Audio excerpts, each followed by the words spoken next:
এই চারটি নির্বাচনে জামাতের সবচেয়ে নিম্নটা আর চরমোনাইয়ের সবচেয়ে উচ্চটা ধরলেও 5%-এর 1, অর্থাৎ 5 ভাগের 1 ভাগ। এই হিসেবে জামাত যদি 5টা আসন নেয় তাহলে চরমোনাইয়ের 1টা, আর জামাত যদি 200 আসন পায় তাহলে চরমোনাইয়ের পাওয়া উচিত 40টা।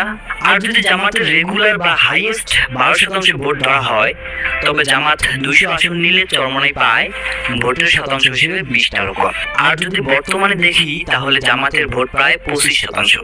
এটা আমাদের কথা নয়, এটা হচ্ছে স্বয়ং প্রথম আলোর জরিপ, যা জামাতের একক হাইয়েস্ট ভোটের দ্বিগুণ।